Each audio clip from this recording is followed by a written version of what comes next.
I'm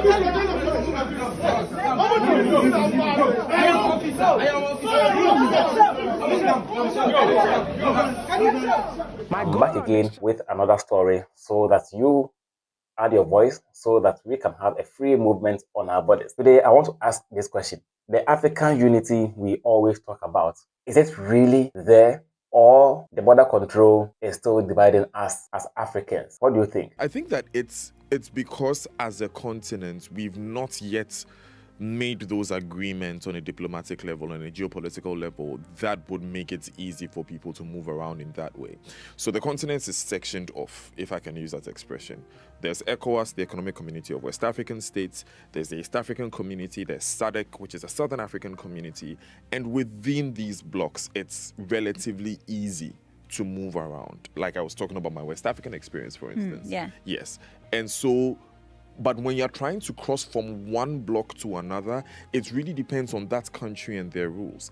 The truth is that there are a number of countries like Kenya who have opened their borders to all Africans to enter.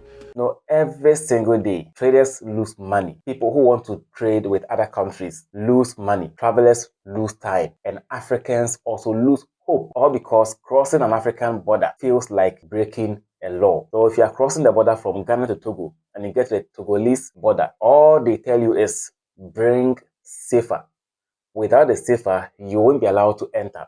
But my question is safer the visa or passport, or the real passport is what you have in hand? Sometimes you become confused. Like, so how much are you taking from me before I cross the border? And they give you what they want. They mention the amount of money they want from you. If you even take even one cedi, one safer out of it, they won't allow you to enter. Officials demand fees, and that particular fees have no receipt, and they keep on humiliating travelers, specifically African travelers. So sometimes a simple journey that can take like about an hour for you to cross, for you to drive. If you are close to the border town, and let's say it takes you like 30 minutes to get to the border town to cross to the other country, it can take you up to 6 hours, wasting your time at the border before you even get a chance to cross, because a lot of people are choked. If you don't even take care and you try to explain to the immigration their duties, you get slaps. You don't take care. So these things become exhausting. Meanwhile, we want people to come to or visit our country, pay money for tour. But it seems the tourism we are creating in our various countries wasn't meant for Africans. It was meant for Europeans. But guess what?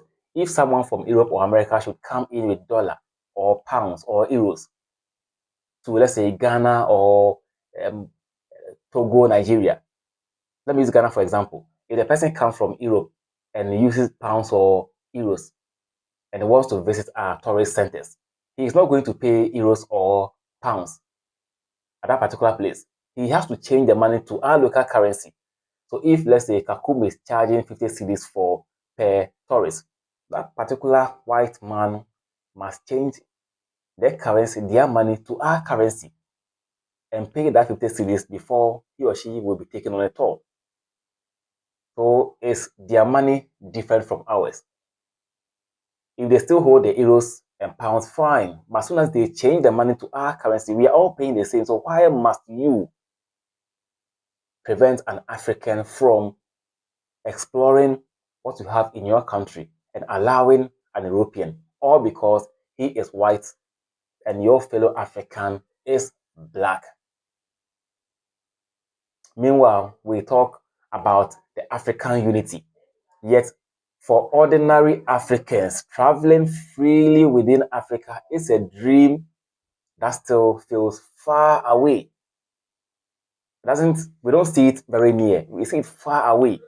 If we can't move freely within our own continent, what's the meaning of African unity or African union?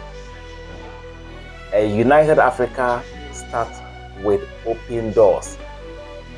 Until then, our borders will keep dividing us more than uniting us. Share your views with me. Subscribe to the channel